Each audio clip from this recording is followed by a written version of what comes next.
पूरे देश में और पूरी दुनिया में, पूरी दुनिया भर के जो पत्रकार हैं उन सब में इस वक्त लाख टके का सवाल यह है कि अमेठी और रायबरेली के अंदर ऐलान कब होगा। और इसको लेकर के प्रेस कॉन्फ्रेंस में जयराम रमेश ने कांग्रेस के ऐलान से पहले क्या कहा है, मैं आपको सुनाने जा रहा हूं। अमेठी और रायबरेली, और आसान नहीं है अमेठी और रायबरेली, कांग्रेस के लिए भी आसान नहीं है। कांग्रेस भी तमाम तरीके के समीकरण वहां पर जोड़ तोड़ देख रही है कि किस तरीके से क्या समीकरण है, यहां उतरते हैं तो क्या होता है। राहुल गांधी अमेठी की सीट पर फिर रहेंगे, दोनों सीट पर जीत जाते हैं तो, या वायनाड की सीट पर रहेंगे, या वायनाड की सीट पर किसी को और को उतारा जाएगा, या अमेठी रायबरेली दोनों पर जो है प्रियंका को जो है वो उतारा जाए, राहुल गांधी को उतारा जाए। तो ये सारे इस वक्त में जोड़ तोड़ चल रहे हैं। और इस पर जो तमाम सवाल हैं, जो पत्रकारों के सवाल हैं, जो लोगों के सवाल हैं, वो जयराम रमेश से पूछे गए।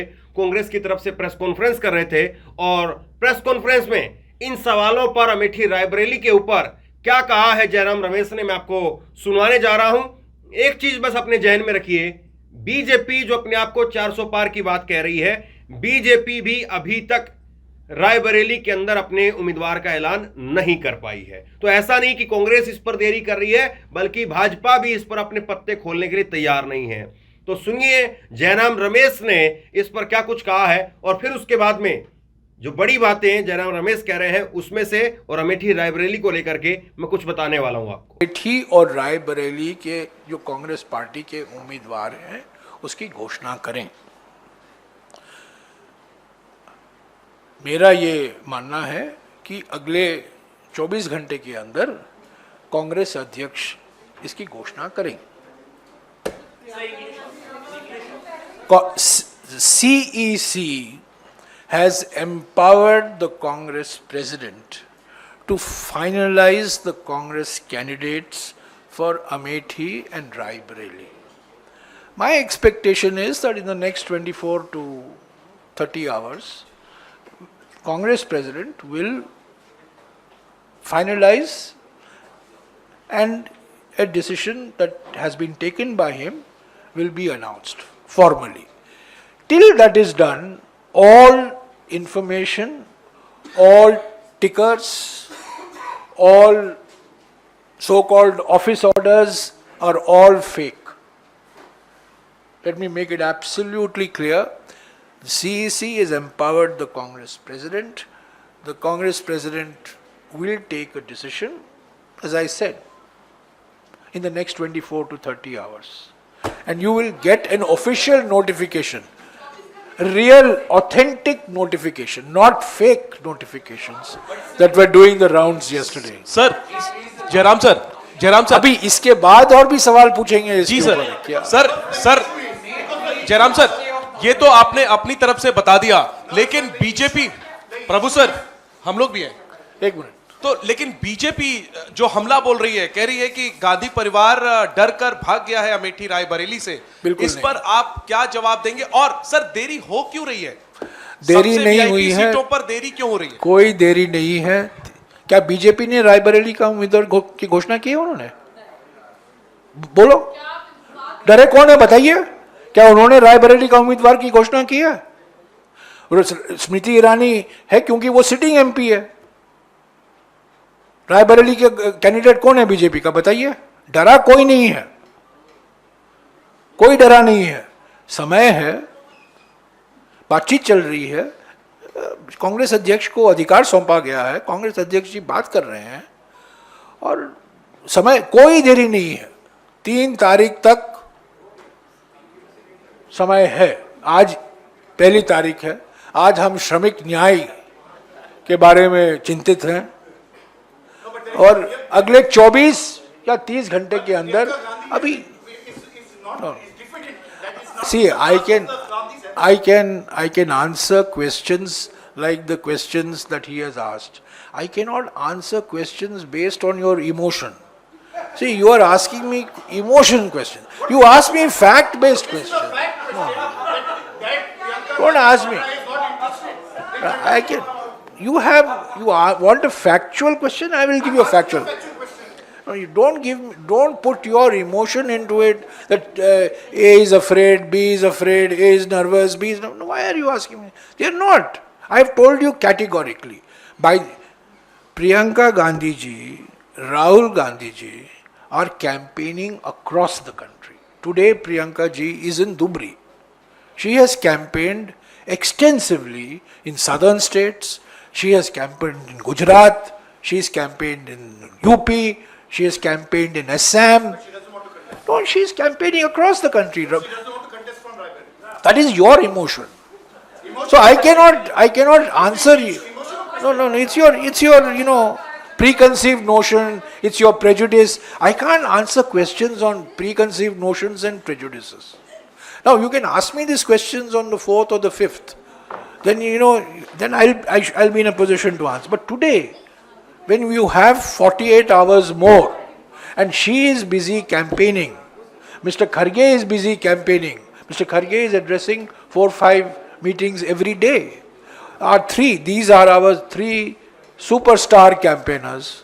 Mr. Kharge, Congress President, Rahul ji, former Congress President, and Priyanka ji, our General Secretary. So it's unfair to say, I tell you, it is unfair to say कि कोई देरी हुई है. कुछ देरी नहीं हुई है. Sir, can we expect Rahul or Priyanka in Amethi? Huh?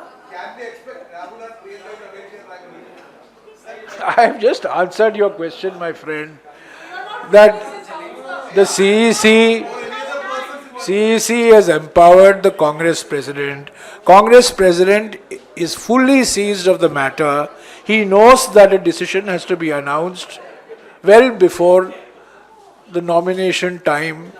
Normally, it should be announced by tomorrow evening. Jairam Ramesh कुल मिलाकर के बात कह रहे हैं कि सीईसी ने पूरा फैसला जो है वो कांग्रेस अध्यक्ष पर छोड़ दिया है और कांग्रेस अध्यक्ष को फैसला लेना है कि वो क्या करना चाहते हैं। और इस पूरे मसले के अंदर, इस पूरे मसले में अब जो है राहुल गांधी और प्रियंका गांधी की एंट्री रायबरेली और अमेठी को लेकर के हो पाएगी या सिर्फ जो माहौल इस वक्त में जो बना हुआ है, लोग जो इंतजार कर रहे हैं, तमाम जो कांग्रेस पार्टी के समर्थक, चाहने वाले, जो आलोचक, वो भी इंतजार कर रहे हैं अमेठी और रायबरेली को लेकर के। तो क्या वो इंतजार करते भर रह जाएंगे या कुछ न कुछ जरूर होगा, या फिर ये होगा कि प्रियंका गांधी ना लड़े लेकिन राहुल गांधी तो कम से कम लड़ेंगे ही लड़ेंगे। तो सवाल इस वक्त में अमेठी और रायबरेली को लेकर के तमाम तरीके के हैं और करीब 24 से 30 घंटे के अंदर अंदर कांग्रेस पार्टी इसका ऐलान करने वाली है। ये भी जयराम रमेश की तरफ से साफ कर दिया गया। तो यानी कुल मिलाकर के देखें तो अब स्थिति यह है कि अमेठी और रायबरेली के अंदर नेक टू नेक की फाइट हो गई है। कांग्रेस भी यहां पर अपने पत्ते अभी तक नहीं खोल पाई है और दूसरी तरफ बीजेपी भी नहीं खोल पाई है। अमेठी में सिर्फ जो है स्मृति ईरानी का नाम का ऐलान हुआ है और वो भी इसलिए कि वो सिटिंग सांसद है, उनका नाम का ऐलान करना ही करना था। लेकिन सवाल सबसे बड़ा यह है कि रायबरेली में बीजेपी फिर अपने पत्ते क्यों नहीं खोल रही है। वरुण गांधी की चर्चा चली, वरुण गांधी के नाम का ऐलान भी हुआ, लेकिन वो फुस हो गया।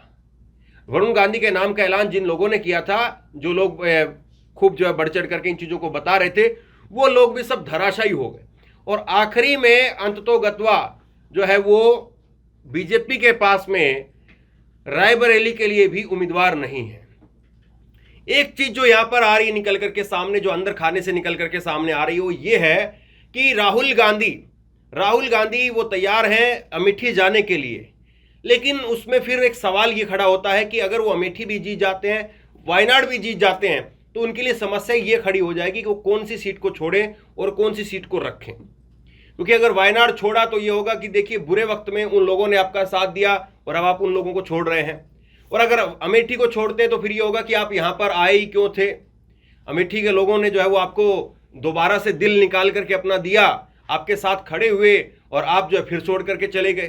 तो ये सवाल, तो एक सवाल तो ये भी है कि क्या हो। अब इसका एक जो है उत्तर ये भी निकल करके सामने आ रहा है, मैं आपको बता दूं, जो अंदर खाने जो इसके काउंटर में जो कांग्रेस पार्टी के चल रहा है कि रायबरेली से प्रियंका गांधी को ना लड़ा करके रायबरेली से किसी कांग्रेस के परिवार से दूसरे व्यक्ति को लड़ाया जाए। एक नाम चल रहा है, जवाहरलाल नेहरू की बहन है शीला कोल और उनके पौत्र हैं आशीष कोल, उनका नाम चल रहा है कि उनको तैयार रहने के लिए कहा गया है। तो अब सवाल ये है कि वहां से उनको लड़ा दिया जाए और उसके बाद में क्या ये होने जा रहा है कि अमेठी और वायनाड दोनों सीटों से राहुल गांधी रहेंगे और दोनों सीटों से राहुल गांधी जीत जाते हैं, तो फिर उसके बाद में एक सीट पर प्रियंका गांधी को बाईपोल के अंदर खड़ा कर दिया जाए। एक सीट पे जो है वो प्रियंका गांधी को जो है चुनाव लड़वा दिया जाए और प्रियंका गांधी जो है वो एक सीट के ऊपर रहे। तो क्या अब वाकई यही होने वाला है और आखिरी जो है कांग्रेस पार्टी का यही मन बन रहा है, या फिर राहुल गांधी और कांग्रेस पार्टी और प्रियंका गांधी तमाम लोग इस बात पर पहुंचते हैं, ये बात जो है वो इस बात पर जो है वो मोहर लगती है कि अमेठी और रायबरेली को जो है वो ना करके और पूरे देश में जितनी अलग अलग सीटें उनके ऊपर फोकस किया जाए। क्योंकि अमेठी और रायबरेली में उतरने का मतलब ये है कि वहां पर भी ऐसा नहीं कि चुनाव जो जाते ही हलवा है और जाकर के आप खा करके आ जाइए बाहर। ताकत लगानी पड़ेगी, मेहनत लगानी पड़ेगी। स्मृति ईरानी के साथ में एक जो है वजह राहुल गांधी की तरफ से जो बताई भी जाती है, या अनऑफिशियल तौर पर मैं बात कर रहा हूं आपसे, अंदर खाने की जो बात है कि स्मृति ईरानी जिस तरीके की चुनाव के अंदर चीजें करती हैं वो उस लेवल पर राहुल गांधी नहीं उतर पाते हैं, और इसलिए राहुल गांधी जो है वो ऐसे किसी व्यक्ति के सामने उस प्रचार में जो है वो मजबूती नहीं पा सकते, क्योंकि वो बहुत अलग किस्म की जो है राजनीति करती है और उस किस्म पर जो है या उस लेवल पर राहुल गांधी नहीं उतर सकते हैं। तो इसलिए राहुल गांधी जो है वो वहां से थोड़ा सा अपने आप को अलग भी देख रहे हैं। तो अब सवाल यही है कि ये सारे उधेड़ बुन लगातार चल रहे हैं। एक जो है वो लगातार मैसेज ये भी चल रहा है कि अखिलेश यादव ने भी कहा है कि अमेठी और रायबरेली को गांधी परिवार को नहीं छोड़ना चाहिए, अपनी सीट है और अपनी सीट पर आप दावा ठोके, हम पूरी मजबूती से पूरी ताकत से समाजवादी पार्टी वहां पर जो है वो आपको जिताने का काम करेगी। ये गारंटी भी जो है वो कहीं ना कहीं से या विश्वास या दिलासा या संकेत जो है वो दिए जा रहे हैं। अब फैसला जो है वो ज्यादा वक्त नहीं बचा है। आज 1 तारीख हो चुकी है, कल 2 तारीख है। कल 2 तारीख है, या तो आज रात को या कल रात को ऐलान होगा ही होगा। परसों 3 तारीख का राहुल गांधी का जो है वो शेड्यूल नहीं है, कहीं का कोई प्रोग्राम नहीं है, रैली वगैरह लगी हुई नहीं है राहुल गांधी की, आज का भी नहीं था राहुल गांधी का। तो अब सवाल ये है कि क्या ऐसा होने वाला कि आज रात को या तो ऐलान हो जाए या कल रात को ऐलान हो और उसके बाद में जो है वो परसों नामांकन भर दिया जाए। मैं आपको बता दूं 2009 में भी ठीक नामांकन से एक दिन पहले जो है वो राहुल गांधी के नाम की टिकट आई थी वहां से, तब भी राहुल गांधी को जो है वो दूसरी सीट से जो है लड़ाने की चर्चा चल रही थी। तो अब कुल मिलाकर के जो है वो पूरा का पूरा गेम यहां पर आकर के टिक गया है कि गांधी परिवार इसमें क्या फैसला लेती है, और बीजेपी भी सिर्फ और सिर्फ आंख मूंद करके यही देख रही है कि गांधी परिवार क्या फैसला लेता है। तो आज पूरी भाजपा गांधी परिवार के पीछे खड़ी हुई है। अगर आगे खड़ी हुई होती तो अपने आप से हिम्मत दिखाए। और जो लोग जो है सवाल पूछ रहे हैं कांग्रेस पार्टी पर, कांग्रेस पार्टी क्यों नहीं कर रही, कांग्रेस पार्टी क्यों नहीं कर रही, तो भाजपा को भी तो पूछिए, भाजपा जो है वो अपने उम्मीदवारों का ऐलान क्यों नहीं कर रही, भाजपा क्यों आखिरकार बीजेपी से पीछे है ना कांग्रेस से पीछे है, ये बड़ा सवाल है। तो बहरहाल जो भी अपडेट निकल करके सामने आएगा मैं तुरंत आपके सामने वो अपडेट बताऊंगा। इस वीडियो को शेयर कीजिए और अमेठी और रायबरेली को लेकर के आपकी पसंद क्या है, आप क्या चाहते हैं अमेठी और रायबरेली को लेकर के, नीचे कमेंट बॉक्स में अपनी राय लिख करके जरूर बताइए। और इसी तरह की तमाम खबरों के लिए ऑनलाइन न्यूज इंडिया को सब्सक्राइब कीजिए, साथ में जो बेल आइकन है घंटी है उसको जरूर दबाइए, ताकि जैसे ही कोई खबर अपलोड करें उसकी नोटिफिकेशन सीधे सबसे पहले आपको मिल सके। अगर ये वीडियो फेसबुक पर देख रहे हैं तो फेसबुक पर हमारे पेज को लाइक कीजिए, फॉलो कीजिए और इस खबर को शेयर कीजिए। आपका बहुत बहुत धन्यवाद।